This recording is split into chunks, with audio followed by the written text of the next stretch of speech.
Hello दोस्तों, स्वागत है आपका हमारे और आपके प्यारे से channel NCERT UP board class 10th and 12th mathematics में। और यार आज हमारा लेक्चर नंबर 11 है।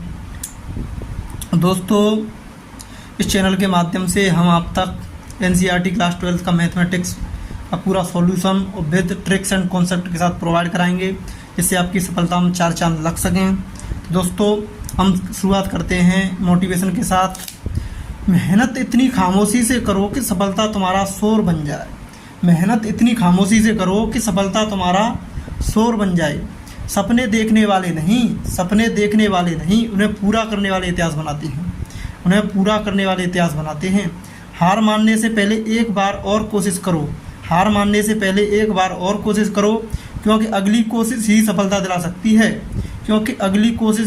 दिला सकती है। जिस दिन आपने अपने डर पर जीत हासिल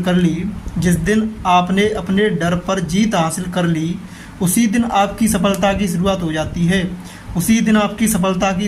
जाती है। अगर लक्ष्य बड़ा है तो संघर्ष भी बड़ा होगा, लेकिन जीत उससे भी बड़ी। समय और मेहनत कभी व्यर्थ नहीं जाते। वे सही समय पर सफलता बनकर लौटते हैं। सफल लोग अलग काम नहीं करते, वे हर काम को अलग तरीके से करते हैं। हर सुबह एक नया अवसर है खुद को पहले से बेहतर बनाने का। अपनी तुलना किसी और से नहीं, कल के अपने आप से करो। जब दुनिया कहे तुम नहीं कर सकते, तब मुस्कुराकर अपने परिणाम से जवाब दो। सपनों की कोई कीमत नहीं होती, लेकिन उन्हें पूरा करने की कीमत मेहनत, धैर्य और निरंतर प्रयास होती है। तो दोस्तों, अगर आप अपने लक्ष्य को प्राप्त करना चाहते हैं तो आप निरंतर मेहनत करो, धैर्य रखो और निरंतर प्रयास करते रहो। आपको सफलता 100% मिलेगी। और इसी प्रयास से आप अपना लक्ष्य को निरंतर ध्यान में रखते हुए आगे बढ़ें। चलिए दोस्तों, आज का हमारा टारगेट है क्वेश्चन नंबर 18 से 22 तक की सारी प्रॉब्लम को विद कॉन्सेप्ट वाइज सॉल्व करें, और उनसे जो चीज़ सीखने को मिले उन्हें अपने दिमाग में रखें, जिससे हम अगले क्वेश्चन के लिए, नई चुनौती के लिए तैयार होते जाएं, बहुत ही कठिन चुनौती के लिए। तो हमारा जो पेपर एक तरीके से चुनौती है, तो आपको हम जो बेसिक चीज़ें समझ आ रहे हैं उनको समझ करके आप धीरे करके आप बड़ी प्रॉब्लम को आसानी से सॉल्व करना शुरू कर दें। तो दोस्तों, मैं जो NCERT सॉल्व करा रहा हूँ उसको काफ़ी डिटेल में सॉल्व करा रहा हूँ, इसीलिए आप इसके पहले कोई और बुक चाहें तो वो भी लगा सकते हैं, उससे ही प्रैक्टिस कर सकते हैं। लेकिन मैं आपके लिए सजेशन के लिए बता दूं, अगर आपके पास टाइम कम है तो आप NCERT के सारे क्वेश्चन सोल्व कर लीजिए, प्लस प्रीवियस ईयर के क्वेश्चंस को ज़रूर लगा करके जाइए।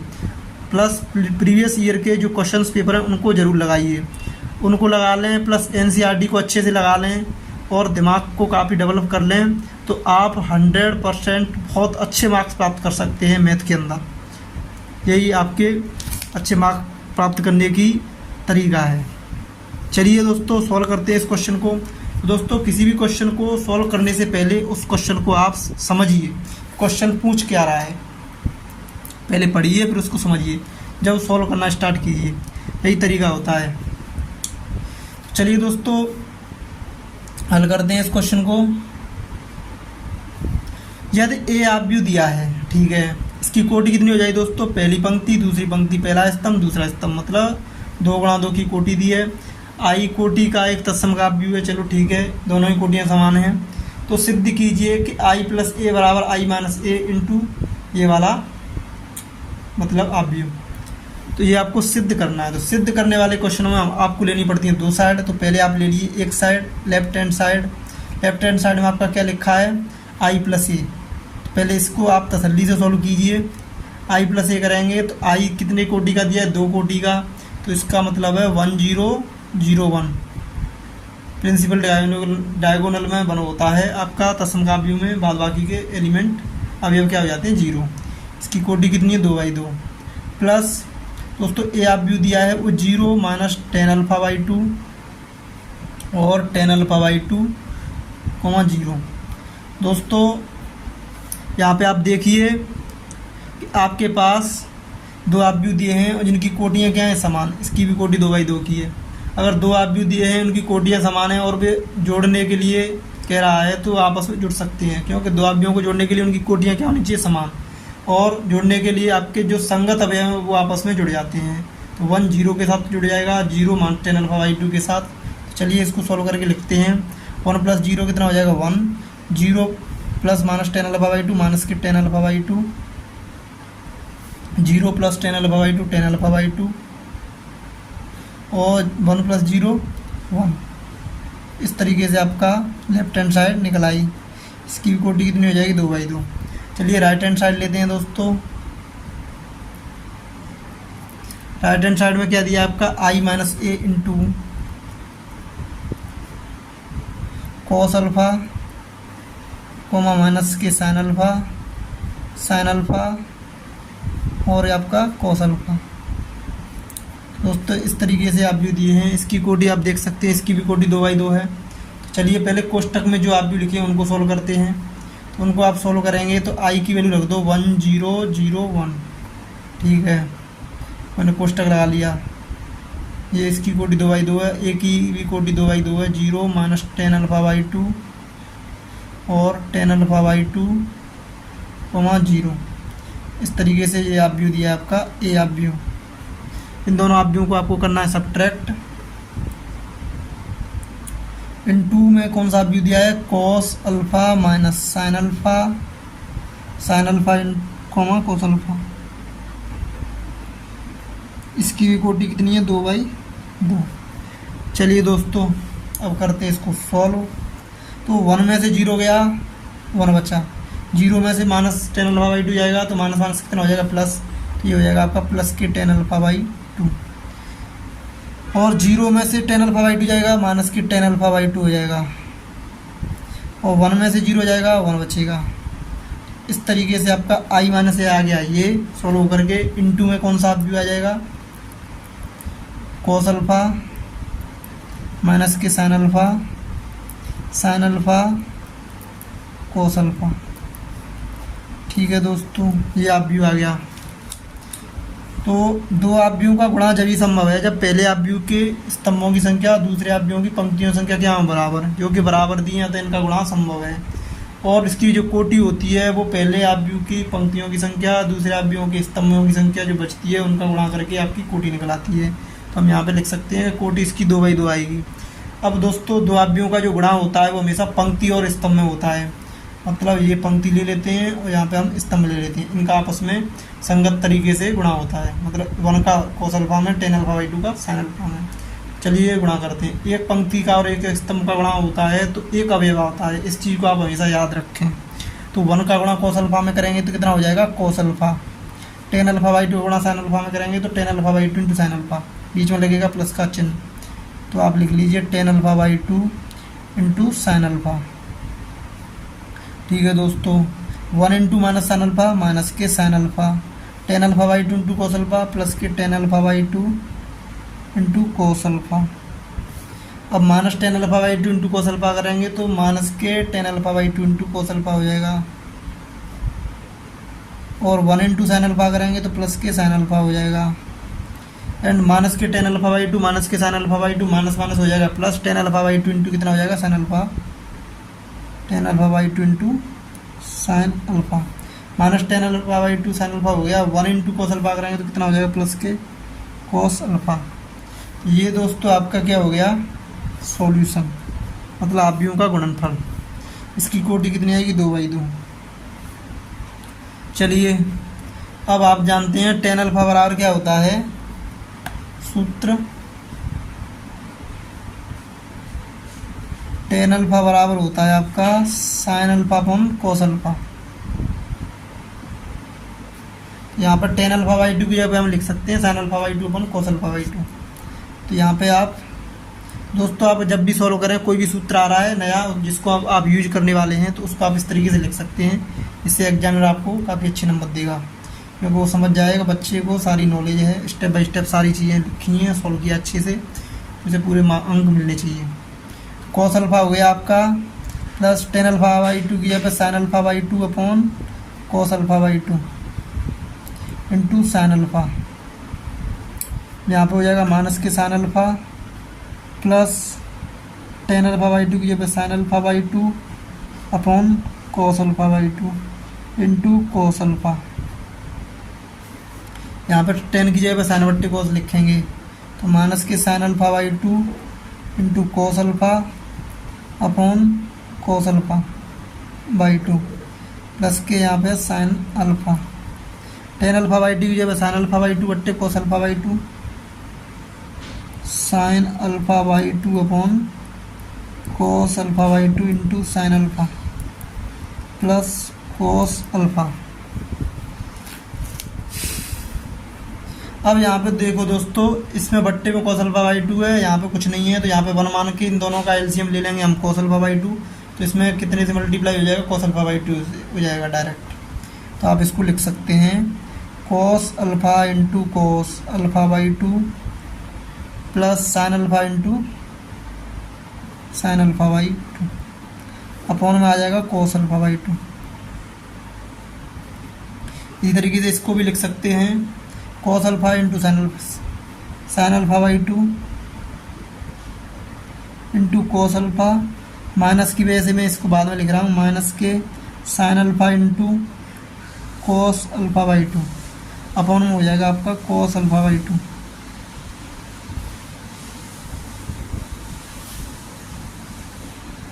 इसकी भी कोटि 2/2 की आ जाएगी। अब दोस्तों इसको भी लिख लो आप एलसीएम लेके, cos alpha by two into sine alpha, तो इसको आप लिख सकते sine alpha into cos alpha by two minus sine alpha by two into cos alpha upon cos alpha by to. इसको लिखो आप cos alpha into cos alpha by two plus sine alpha into sine alpha by two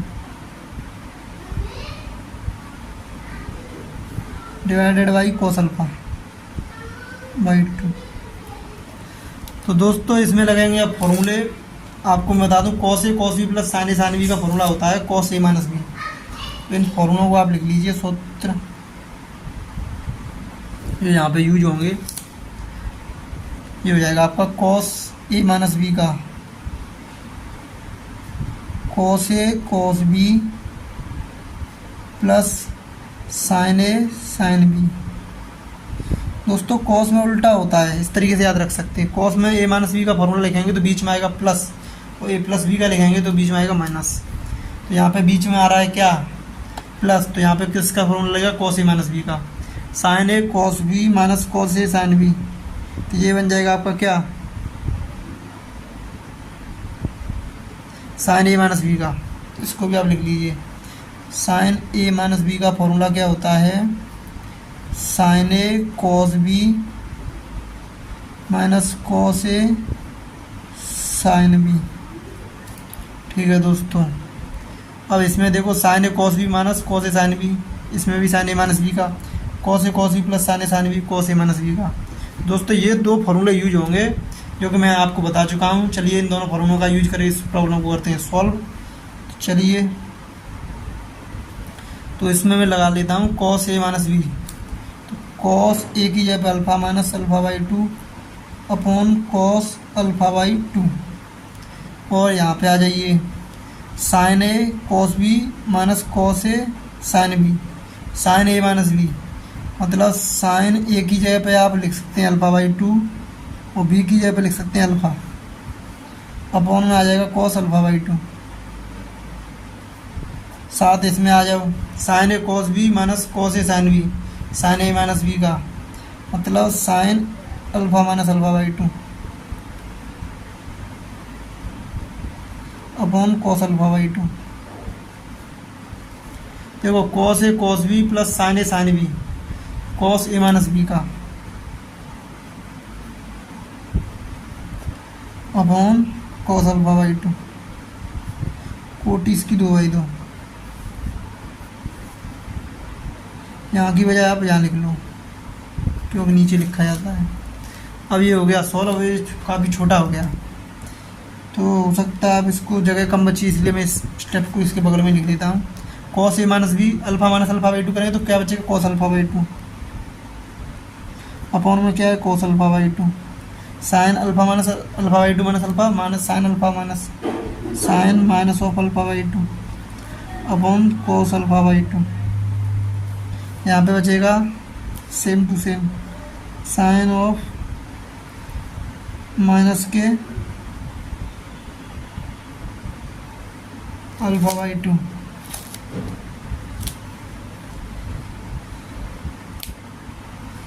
sine alpha minus alpha by two,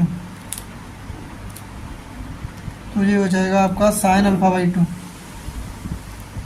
upon cos alpha by to, cos alpha minus alpha by to, ये भी बचेगा cos alpha by two upon cos alpha by to.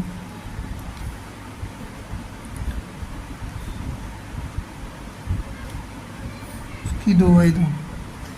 चलिए दोस्तों, cos alpha by two upon cos alpha by to कितना हो जाएगा 1, तो आप इसको छोटा कर सकते हैं 1। देखो sine of minus alpha by two upon cos of alpha by two, तो माइनस आ जाएगा बाहर, इसको आप लिख सकते हैं साइन, आपने एक फॉर्मूला और पढ़ा होगा साइन ऑफ माइनस थीटा, ये भी आपका फर्स्ट फॉर्मूला, सेकंड, थर्ड, इसको मान लो 4, तो ये साइन ऑफ माइनस थीटा बराबर माइनस के साइन थीटा, ये वाला फार्मूला यूज हुआ, तो मैंने ये वाला फार्मूला यहाँ पे लिख दिया। अब यहाँ पे आप देखिए आपका sine of alpha by two है, माइनस में माइनस अंदर है तो माइनस बाहर आ जाएगा, माइनस के sine alpha by two upon cos alpha by two हो जाएगा। अब sine alpha by two upon cos alpha by two यहाँ दे रखा है, और cos alpha by two upon cos alpha by two cut जाएगा, 1 बचेगा। तो दोस्तों इसकी कोटि 2/2 ही है। अब साइन बट्टे कॉस क्या होता है, टेन अल्फा बाई टू, तो 1 minus tan alpha by to, ये बचेगा टेन अल्फा बाई टू 1, तो ये आ गई आपकी राइट हैंड साइड। दोस्तों राइट हैंड साइड आपकी इतनी आई है सॉल्व होके, लेफ्ट हैंड साइड देख लीजिए, लेफ्ट हैंड साइड भी आपकी 1 minus tan alpha by to, ten alpha by to 1, मतलब सेम टू सेम आ रही है लेफ्ट हैंड साइड भी राइट हैंड साइड भी। तो हम कह सकते हैं कि लेफ्ट हैंड साइड को आप इक्वेशन मान लें, अगर जैसे कि फर्स्ट,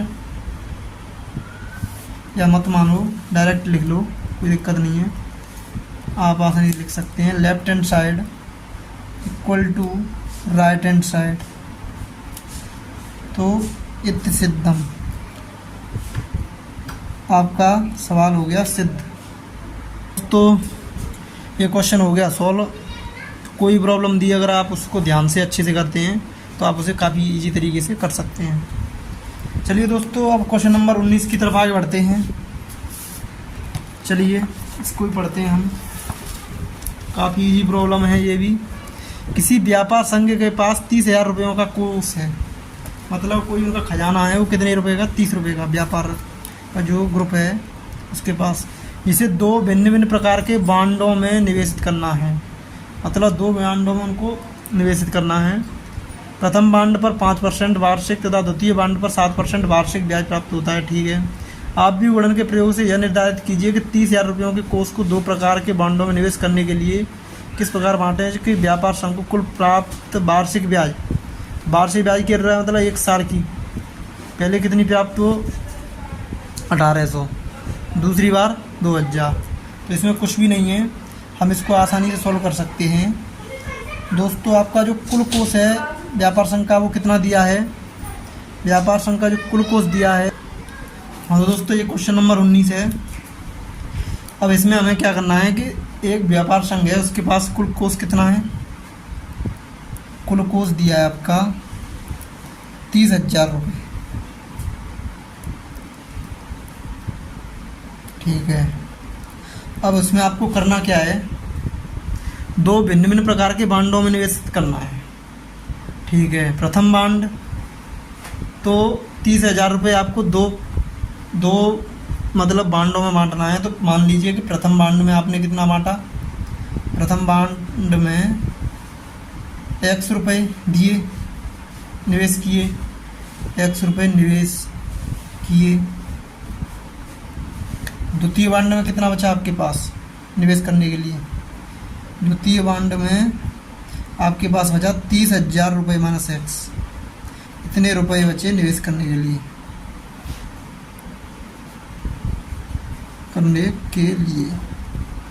ठीक है दोस्तों, इतना हो गया। प्रथम बांड पर 5% वार्षिक ब्याज तथा द्वितीय बांड पर 7% वार्षिक ब्याज प्राप्त होता है। साल एक है तो उसका कोई मतलब नहीं है। आप भी गणन के प्रयोग द्वारा यह निर्धारित कीजिए कि 30,000 रुपये को कोष को दो प्रकार के बांडों में निवेश करने के लिए किस प्रकार बांटें। इससे व्यापार शांक को कुल वार्षिक ब्याज, तो ब्याज बराबर क्या होता है? मूलधन, मतलब कोष जो प्रथम बांड है, आपको ब्याज का फॉर्मूला पता होगा, उसी के अनुसार आप सोच सकते हैं इसको आप भी बनाने के लिए। साधारण ब्याज जो होता है आपका, जो कि हम बचपन में पढ़ते हैं, वो होता है आपका मूलधन गुणा दर गुणा समय बट्टे 100। तो दोस्तों एक चीज़ ध्यान दो कि दर बट्टे 100, तो ये तो परसेंट होगी, दर होगी सीधी। समय 1 वर्ष दिया है तो आप मूलधन मतलब जो प्रथम बांड दिए हैं बांडों का और दर का आपस में क्या कर दो? मल्टीप्लाई। दर का और मूलधन का आपस में क्या कर दो? मल्टीप्लाई। उससे आपकी क्या निकल आएगी? ब्याज। और ब्याज का ही आप भी दिया है। ब्याज कितनी प्राप्त हो रही है? पहली कुल ब्याज 1800 रुपये। तो दो आबियों का इस तरीके से गुणा करना है कि उनकी गुणा करके जो कुल ब्याज आए, जो ब्याज वाला आबियों वो कितना निकले? 1800। चलिए इसी तरीके से हम बनाते हैं, सेट करते हैं। तो आप के पास पहले लिख लो बांड। तो हमेशा जो गुणा होता है आबियों का वो पंक्ति इंटू स्तंभ में होता है, तो एक बना लो पंक्ति आबियों। तो बांडों का बना लिया हमने क्या? कौन सा आबियों? पंक्ति आबियों। तो बांडों का आबियों आपके पास क्या हो जाएगा? यानी कि पहला बांड है x, दूसरा बांड है 30,000 माइनस x, ये रुपयों वाला, ठीक है। बांडों का व्यू बना लिया। अब मेरे पास क्या कह रहा है? ये रुपयों वाला व्यू है, ठीक है। अब आपके पास दर वाला आप व्यू बना लो। आप व्यू कैसे बनेगा?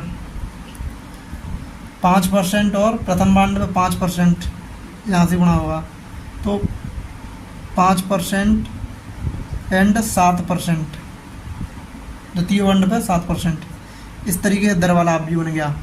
अगर इन दोनों का बांडों का दरों का आपस में गुणा कर दिया जाए तो आपके पास क्या आ जाएगा?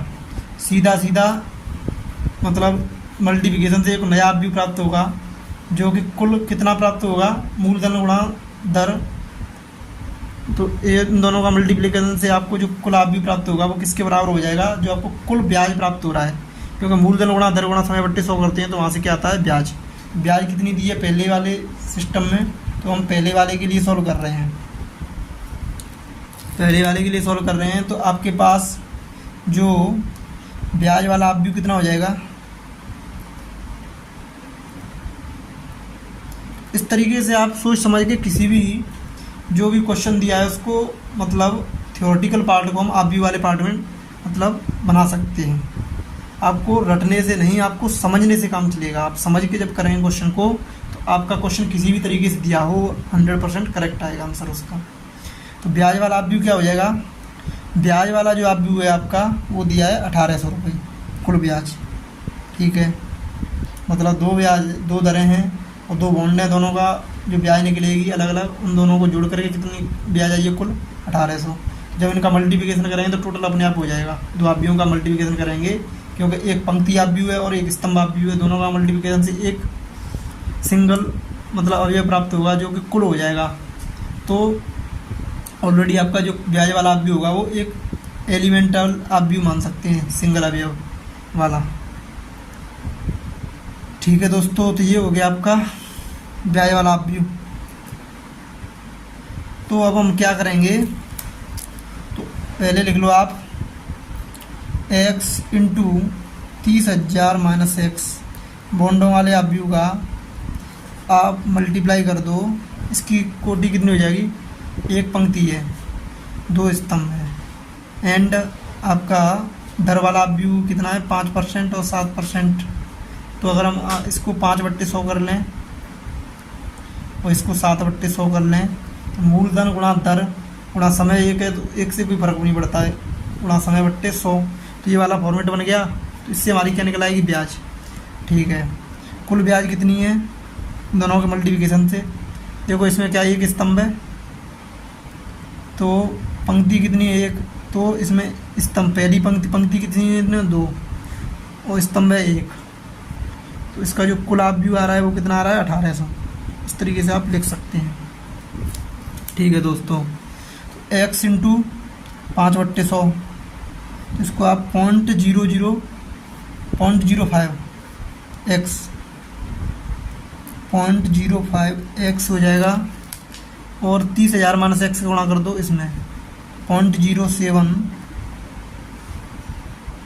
इंटू 30,000 माइनस एक्स बराबर कितना आ जाएगा। क्योंकि इनका मल्टीप्लिकेशन जब ही संभव है जब पहले आव्यूह के स्तंभों की संख्या दूसरे आव्यूहों की पंक्तियों की संख्या क्या होनी चाहिए बराबर। तो बजियों की बराबर है मतलब गुणा संभव है। कोटि इसकी 1 गुणा 1 हो जाएगी। इसी भी कोटि कितनी आ रही 1 गुणा 1, मतलब दोनों आव्यूह आपस में क्या बराबर हो जाएंगे। क्योंकि दो आव्यूह आपस में जब भी बराबर होते हैं जब उनकी कोटियाँ क्या हो समान। तो हमारी पूरी कंडीशन क्या हो रही है फुलफिल। इक्वल टू आपका क्या हो जाएगा 1800। तो आप इस तरीके से लिख सकते हैं। तो आप इसको सॉल्व कर लीजिए, आंसर निकल आएगा आपका 0.05 x। और इसको अगर मल्टीप्लाई करेंगे तो 2 जीरो कट जाएंगे तो 300 गुणा 7 2100 माइनस के 0.07 x इक्वल टू 1800। दोस्तों इसमें से कितना बचेगा 0.05 में से 0.07 जाएगा तो माइनस के 0.02 x इक्वल टू 1800 माइनस के 2100 कितना बचेगा माइनस के 300। तो माइनस से माइनस कट जाएगा, आपके पास कितना बचेगा x इक्वल टू 300/0.02। अब पॉइंट के बाद 2 अंक, 2 पॉइंट के बाद 0 और 2 है तो मतलब हम क्या कर सकते हैं, इसके पॉइंट हमारा 2 अंक पहले है तो इसमें 2/100 कर सकते हैं। 300/2/100 बराबर हो जाएगा ये 30,000/2, दिस इज इक्वल टू 15,000। तो आपका x का मान आ गया 15,000। मतलब जो प्रथम बॉन्ड पे हमने पैसे निवेश किए थे वो कितने थे 15,000 रुपये। प्रथम बॉन्ड पर निवेश किए गए रुपए, निवेश किए गए रुपए कितने हो जाएंगे आपके 15,000। और द्वितीय बॉन्ड पर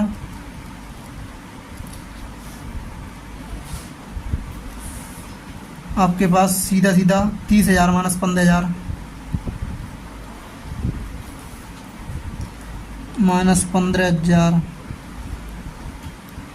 दैट इज इक्वल टू 15,000। तो जो पूछा था वो निकला है आपका। तो इसमें पूछा था आपका कि जिसे 2 भिन्न प्रकार के बॉन्डों में निवेशित करना है, आप भी के गुणन के प्रयोग द्वारा यह निर्धारित कीजिए कि 30,000 रुपये के कोष को 2 प्रकार के बॉन्डों में निवेश करने के लिए किस प्रकार बांटें। तो मतलब उनकी अलग अलग राशि निकालनी थी जो कि आपकी निकल आई है ए पार्ट के लिए। अब बी पार्ट भी आपका सेम टू सेम इसी कंडीशन से सॉल्व होगा। बी पार्ट को हम डायरेक्ट सॉल्व कर सकते हैं क्योंकि बी पार्ट में क्या बोल रहा है, आपकी जो कुल ब्याज है वो कितनी है 2,000 रुपये। और इसमें भी हमें सिर्फ और सिर्फ ब्याज की जगह चेंज करनी है, बाद बाकी सारा फॉर्मेट सेम हो जाएगा। मतलब x इंटू 30,000 में मतलब बॉन्ड आपकी सेम है। ठीक है, प्रथम बॉन्ड x, द्वितीय बॉन्ड 30,000 माइनस x और दर भी सेम है। तो ये हो जाएगी 0.05 दर 1.07 बराबर कितना हो जाएगा, आपका दिया है 2,000 रुपये। मतलब 2,000 आपका क्या दिया है रुपये ब्याज आनी चाहिए। तो इन दोनों का गुणा करेंगे तो ब्याज कितनी आएगी 2,000। दोस्तों एक चीज़ दिमाग लगाओ, इसमें आपकी पंक्ति कितनी है 1, स्तंभ कितने हैं 2, पंक्ति कितनी है 2, स्तंभ कितने 1। मतलब इनका गुणा संभव है क्योंकि पहले आव्यूह के स्तंभ की संख्या दूसरे आव्यूह के पंक्तियों के बराबर है। इसका गुणा संभव है। कोटि कितनी आएगी? 1 और 1, 1 इंटू 1 मतलब सिंगल, मतलब हमारा 100% फॉर्मेट क्या है, ये सही है। चलिए इसको सॉल्व करते हैं। x इंटू 0.05, तो इसको मैं डायरेक्ट सॉल्व कर देता हूँ। 0.05x 30,000 का गुणा कर लो इसमें, 0.07 इंटू 30,000 माइनस x, ये पूरा फॉर्मेट सॉल्व होकर के इतना आ जाएगा सीधा सीधा। इसको आप लिख सकते हैं डायरेक्टली, और यहाँ पे हो जाएगा 2,000। तो मैं डायरेक्ट लिख लेता हूँ इसको सॉल्व करके। तो 0.05, तो आपका ये बचेगा 0.05x माइनस के 0.07x, और ये हो जाएगा आपका 2100 इक्वल टू 2,000। तो माइनस के 0.02x इक्वल टू 2,000 में से 21 हो जाएगा, तो बचेगा माइनस के 100, माइनस से माइनस क्या हो जाएगा, कट जाएगा।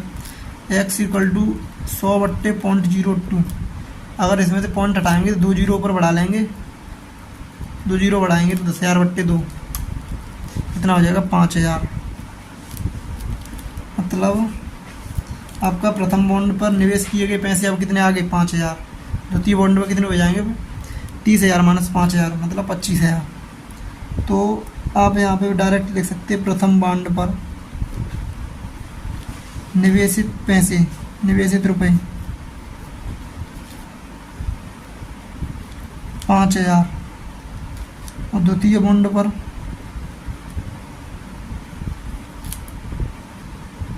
निवेशित रुपए 30,000 minus 5,000, that is equal to 25,000 रुपये। तो आपका आंसर आ गया यहाँ पे 25,000 दूसरे वाला पार्ट, और एक 5,000। तो इस तरीके से इस टाइप के क्वेश्चन सॉल्व किए जाते हैं, काफ़ी सिस्टमेटिक तरीके से। आप अपने दिमाग से सोच समझ के इस तरीके से कर सकते हैं। मैंने ये भी बता दिया कि इसमें इस तरीके से क्यों सेट किया, क्योंकि हमारा जो फॉर्मूला होता है ब्याज का उसी तरीके से हमने सेट किया, क्योंकि आव्यूह का जो गुणनफल होता है वो हमेशा पंक्ति और स्तंभ में होता है। एक को बना लिया हमने पंक्ति आव्यूह, एक को बना लिया स्तंभ आव्यूह। पंक्ति आव्यूह इंटू स्तंभ आव्यूह करने पर हमने इसका होगा क्या कि इन दोनों का गुणा करके कुल जो एलिमेंट बनेगा वो एक बन जाएगा, क्योंकि इसका जो रिजल्टेंट आव्यूह दिया है वो सिंगल 1 एलिमेंट के अंदर दिया है, मतलब 1800 दिया है। तो मुझे इसको क्या बनाना था, एक को बना लिया मैंने पंक्ति आव्यूह, एक को स्तंभ आव्यूह। तो उसकी जो अंदर की कंडीशन होगी फिर मल्टीप्लिकेशन की, बाद बाकी के जो बाहर वाले एलिमेंट थे वो 1 लेने पड़े, इसलिए एक को पंक्ति आव्यूह एक को स्तंभ आव्यूह लेना पड़ा। इस तरीके से उनके रिजल्टेंट से एक बार 1800 ब्याज आ रही थी, एक बार 2,000, उन दोनों को बराबर करके हमने x के मान निकाल लिए। यहाँ से हमारे निवेश करने वाले पैसे निकल जाए अलग अलग तरीके से। यही पूछा था क्वेश्चन। इस टाइप का अगर कोई भी क्वेश्चन आता है तो आप आसानी समझ सोच करके उसको कर सकते हैं। मतलब आपको फॉर्मूला देख लीजिए कैसे क्या वर्क कर रहा है, इसी तरीके से अपनी अप्रोच लगाएंगे, 100% आपका क्वेश्चन सही हो जाएगा। चलिए क्वेश्चन नंबर 20 की तरफ आगे बढ़ते हैं। मतलब मैथमेटिक्स में आपको क्वेश्चनों को समझ के अच्छे से जब करना है, आपको कोई भी क्वेश्चन रटने की कोशिश ना करें, क्योंकि रटी हुई चीज़ ज़्यादा नहीं चलती है, लेकिन आप समझ गए तो आप ज़िंदगी भर नहीं भूलेंगे। किसी स्कूल की पुस्तकों की दुकान में 10 दर्जन रसायन विज्ञान, 8 दर्जन भौतिक विज्ञान, 10 दर्जन अर्थशास्त्र पुस्तकें हैं, ठीक है। इन पुस्तकों का विक्रय मूल्य कितना है? 80 रुपये, 60 रुपये, 40 रुपये प्रति पुस्तक। तो आपकी प्रति पुस्तक का तो दिया है विक्रय मूल्य, और पुस्तकों की संख्या दी है दर्जन में। तो पहले आपने की जो पुस्तकों की संख्या दर्जन में दी है उसको किस में कन्वर्ट करो? एक सिंगल यूनिट में। तो मतलब दर्जन को आप 12 लिख सकते हैं। तो आप लिख सकते हैं, आप हल करने के लिए रसायन विज्ञान की किताब, रसायन विज्ञान की कुल किताब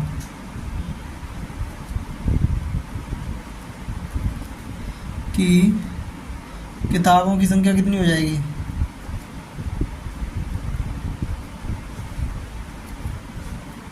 10 दर्जन है, मतलब 10 गुणा 12 करेंगे तो कितना हो जाएगा? 120। इसी तरीके से रसायन विज्ञान हो गया, भौतिक विज्ञान,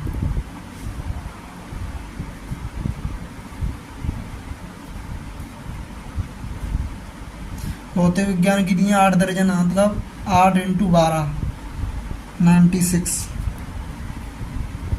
अर्थशास्त्र,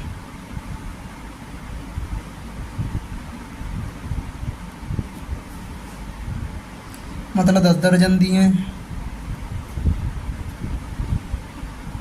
12 मतलब 120 किताबें। तो 3 टाइप की किताबें दी हैं आपके पास, रसायन विज्ञान, भौतिक विज्ञान, अर्थशास्त्र, ठीक है। इन पुस्तकों का विक्रय मूल्य दिया है। अब आप लिख लीजिए विक्रय मूल्य।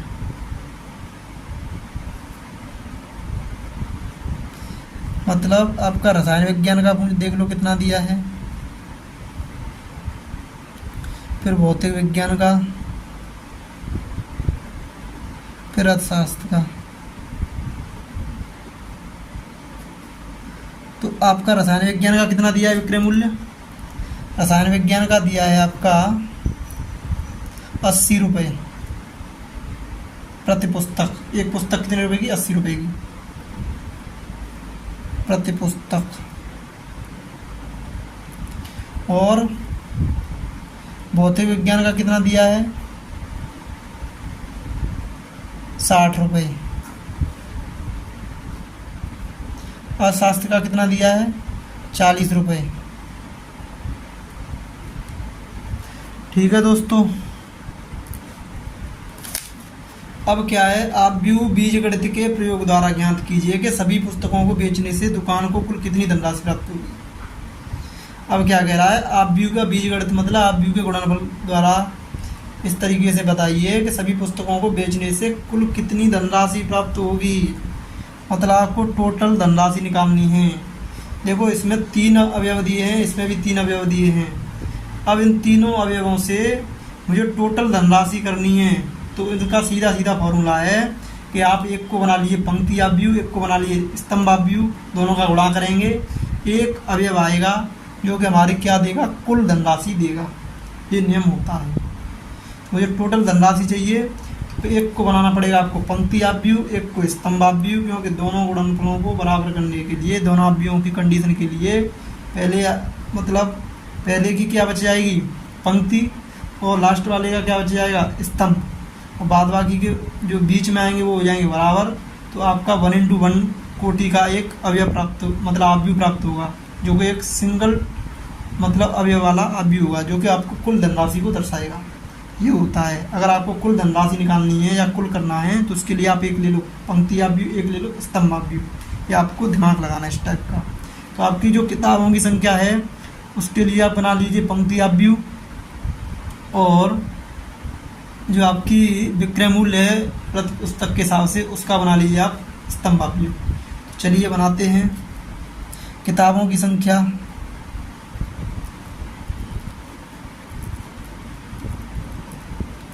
वाला अवयव कौन सा हो जाएगा? पंक्ति अवयव 120, 96, फिर 120। कोटि पंक्ति कितनी है? 1, स्तंभ कितने? 3। और विक्रय मूल्य किताबों के विक्रय मूल्य का अवयव, किताबों के विक्रय मूल्य का अवयव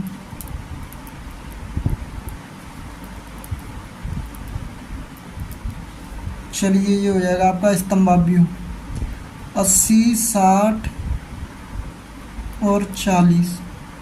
पंक्ति कितनी है? 3, स्तंभ कितना? 1। अब आपको पंक्ति इंटू स्तंभ अवयव करेंगे तो आपका कुल धनराशि प्राप्त हो जाएगी। तो मुझे निकालनी है कुल धनराशि। तो आप लिख सकते हैं इसमें कुल धनराशि बराबर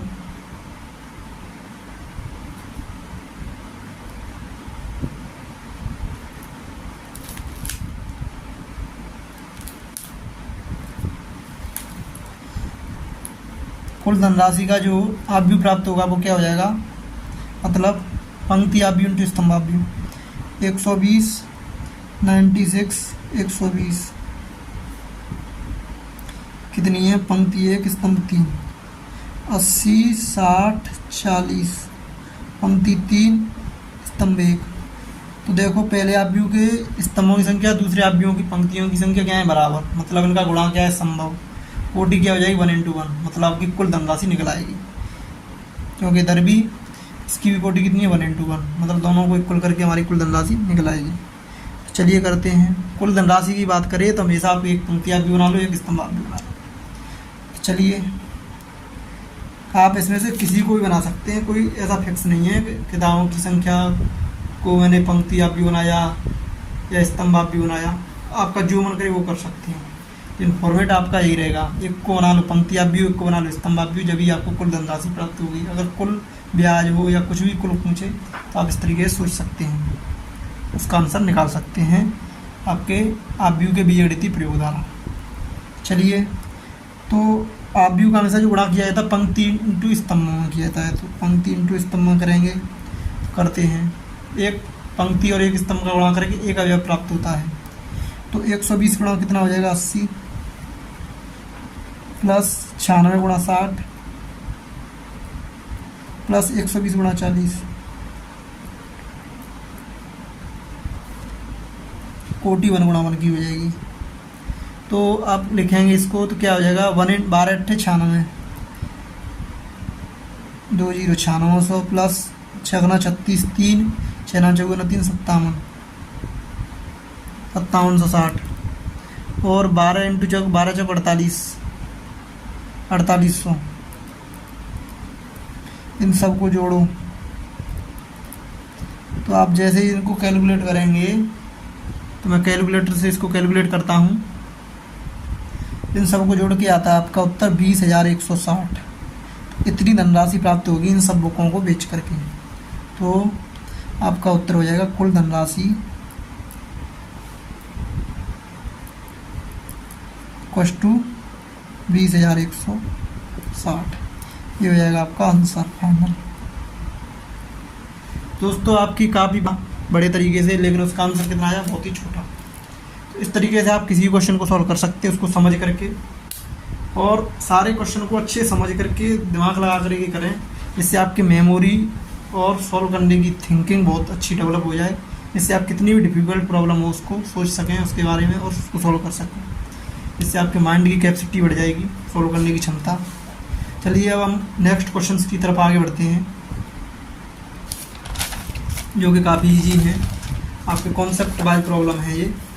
तो आपके पास 21 और 22 क्वेश्चन है, ये काफ़ी आसान है, जो कि मैंने गुणनफल और जोड़ की और इक्वेशन की जो प्रॉपर्टी समझाई थी उन्हीं के ऊपर बेस्ड है। तो इसको पहले आप पढ़िए ध्यान से, और उनके जो बहुविकल्प भी प्रश्न है इनका आपको जवाब देना है।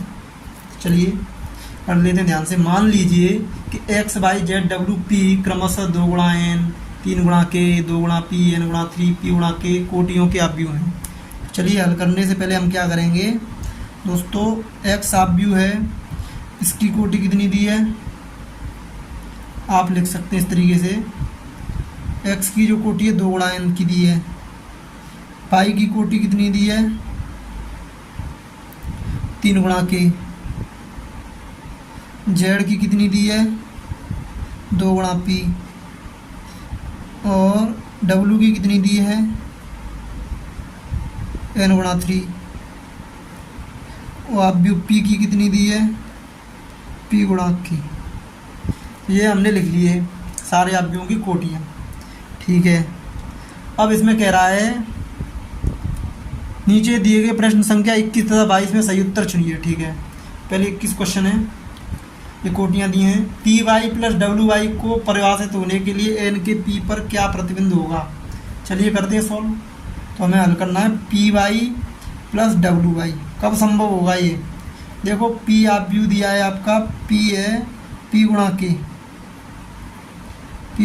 के, और वाई दिया है आपका 3 × के। तो दो आव्यूहों का गुणनफल कब संभव है, डब्ल्यू को लिख लो आप n × 3 और वाई को लिख लो 3 × के। दोस्तों दो आव्यूहों का गुणनफल क्या कब संभव होता है, जब उनकी पहले आव्यूह की स्तंभों की संख्या दूसरे आव्यूहों की पंक्तियों की संख्या क्या हो जाए बराबर। तो ये क्या हो जाए आपस में बराबर, ये तो बराबर दिए हैं, मतलब गुणनफल संभव है। दोस्तों यहाँ पे क्या हो जाएगा, आपका के का मान आ जाएगा 3, जब भी गुणा हमारा क्या होगा संभव। और पी और वाई का जो गुणनफल करके कोई नया आप भी आएगा, मान लो आप मान लो यू, कैपिटल यू, इसकी कोटि कितनी हो जाएगी, पी गुणा के। और इसको मान लो वी, इसकी कोटि कितनी हो जाएगी, एन गुणा के। और दो आव्यूहों का योग जब भी संभव है उनकी कोटि क्या हो, समान। तो समान कोटि करेंगे, मतलब पी गुणा के बराबर एन गुणा के करेंगे। के से कोई प्रॉब्लम नहीं है, हमारा पी को किसके इक्वल होना पड़ेगा, एन की। तो P Y plus W Y को डिफाइन होने के लिए आपके पास दो कंडीशन आएगी, एक तो के की वैल्यू आएगी 3 और पी बराबर आएगा एन। तो देख लीजिए किसी क्वेश्चन में ये दिया है के बराबर 3 और पी बराबर एन, मतलब आपका फर्स्ट मतलब ऑप्शन में दिया है, तो आपका फर्स्ट ऑप्शन क्या हो जाएगा, सही। इस तरीके से आप इस टाइप की प्रॉब्लम को सॉल्व कर सकते हैं। इस टाइप की प्रॉब्लम आपको कंपटीशन में भी मिल सकती हैं, बोर्ड एग्जाम में भी मिल सकती हैं। काफ़ी आसान है, ये प्रॉपर्टी बेस्ड है, मतलब गुणनफल और योगफल के ऊपर जो प्रॉपर्टी होती है उसके ऊपर बेस्ड है। चलिए, काफ़ी अच्छा क्वेश्चन था, आपका माइंड क्लियर हुआ होगा इससे। अब हम नेक्स्ट 22 वाले क्वेश्चन को सॉल्व करते हैं। यदि एन बराबर पी तो आव्यूह 7x - 5 जेड की कोटि है। ठीक है, आपका दिया है एन बराबर पी दे रखा है, कोई दिक्कत नहीं है। 7x - z, ठीक है, मैंने लिख लिया। तो इसमें पूछा है आव्यूह